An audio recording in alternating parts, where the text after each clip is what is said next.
Queridos hermanos, al celebrar este tercer domingo del tiempo ordinario, el Papa Francisco, a partir del año 2019, instituyó este tercer domingo como el domingo de la palabra de Dios, invitando con ello a rescatar no solamente la lectura, sino también la escucha de la palabra de Dios. Porque debemos recordar que oímos muchas cosas, pero escuchamos muy poco. Y la intención es escuchar esta palabra que nos refiere hoy, cuando los israelitas se habían apartado de ese Dios con quien Moisés había hecho alianza en el Sinaí y se habían extraviado. El sacerdote Esdras y el gobernador Nehemías encontraron el modo de cómo unir a ese pueblo elegido con Dios. No solamente unir, sino que ese pueblo que había sido elegido volviera a Dios. Recordando de esa manera que la palabra de Dios no es una palabra humana y ella se encarga de regir la vida de toda persona de buena voluntad. Hemos escuchado en la segunda lectura que todos nosotros tenemos un lugar en el mundo, que todos nosotros tenemos una misión en la iglesia. Cada uno debemos recordar una vez más o tener en cuenta que no ha venido a este mundo por una simple casualidad o por un simple querer humano, sino que cada uno tiene su lugar. Y por eso el apóstol escribe acerca de los dones, acerca de los carismas, acerca de las funciones. No todo puede hacerlo, o no todos pueden hacerlo todo. Cada uno aporta en el pueblo de Dios para su crecimiento, pero el aporte de cada uno forma este cuerpo de Cristo que es la iglesia. Queridos, debemos recordar una vez más que la palabra de Dios no defrauda, lo mismo que la esperanza en Dios no defrauda. Y no defrauda porque la palabra de Dios y la esperanza como un don ha sido infundido, porque Dios nos ama. Él ha infundido su amor en nuestros corazones por la gracia del Espíritu. Ojalá todos pudiéramos descubrir este gran valor. Ojalá muchos de nosotros no solamente oigamos la palabra, sino que la escuchemos. Este domingo es el domingo de la escucha de la palabra de Dios. El Evangelio que hemos escuchado, también debemos entender que los Evangelios no son libros de historia. Los Evangelios no son una narración de hechos que se refieren a Jesús de Nazaret. Tengamos en cuenta que lo que los Evangelios quieren transmitir es el mensaje de salvación, es la predicación de la buena noticia de Jesús de Nazaret. Por ello hemos escuchado que la primera acción de Jesús se presenta en la sinagoga de su pueblo. Y esto no lo hace por querer propio, sino por el Espíritu Santo que había descendido sobre él en el Jordán cuando fue bautizado por el Bautista. El pasaje que hoy nos narra el Evangelio tiene como mensaje el comienzo de la llamada vida pública de Jesús. Jesús, que lee el pasaje bíblico del profeta Isaías, que explica la misión del Mesías anunciado, prometido desde antiguo. Él es la palabra de Dios. Él es la palabra de Dios hecha carne en el género humano.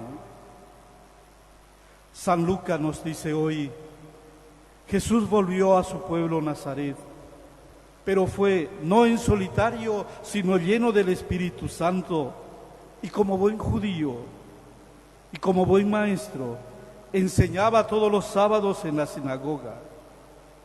Y aquel sábado abrió el libro e hizo la lectura del profeta Isaías. La lectura del libro del profeta Isaías inspira el programa de la actividad misionera de Jesús. Su anuncio, su predicación está dirigida a los pobres, a los cautivos, a los enfermos, a los oprimidos, a los encarcelados y a quienes reciban esta buena noticia con alegría, ya que Dios, una vez más, nos hace saber que no nos deja solo, no nos abandona ni se olvida de nosotros. Y como hemos escuchado, Jesús al finalizar la lectura afirma: hoy se ha cumplido esta escritura que acaban de oír.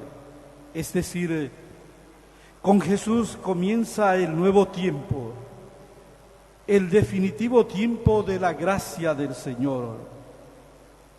Por eso todos tenían los ojos fijos en Él. Finalizada la lectura, Jesús afirma: hoy se cumplen estas profecías que acaban de escuchar.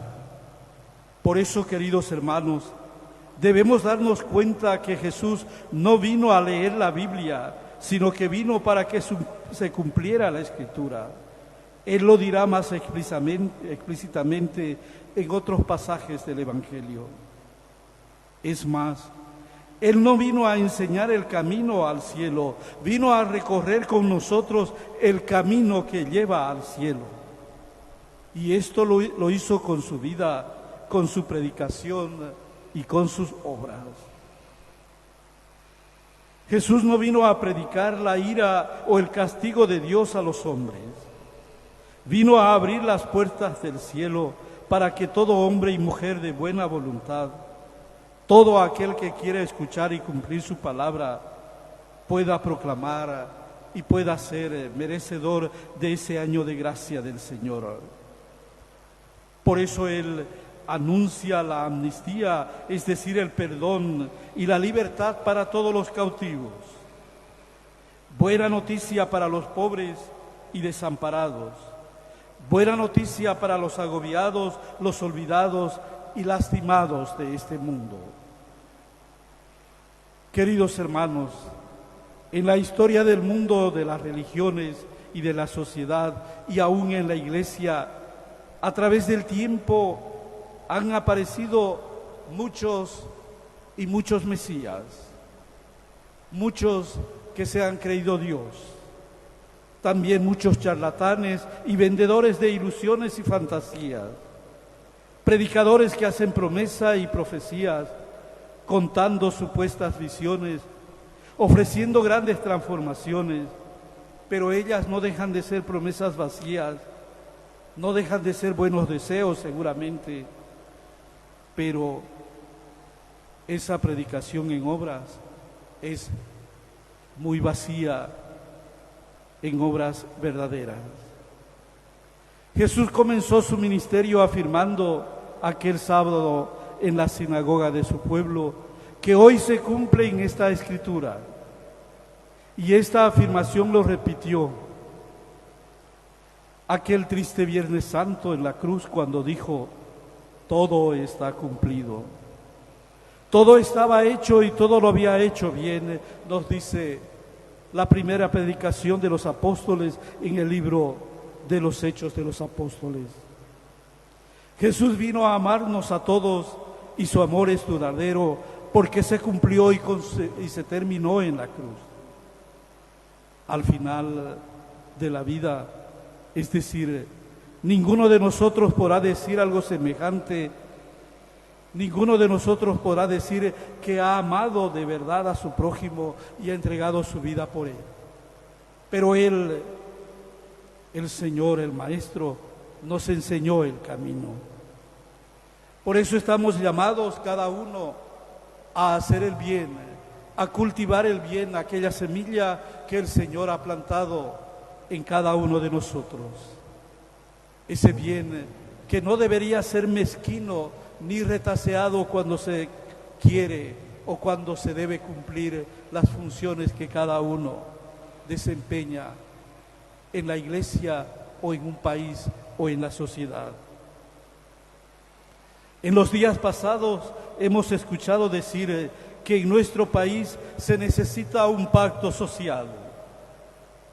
Pero la pregunta que debemos hacer también, ¿para cuándo y con quiénes será ese pacto social?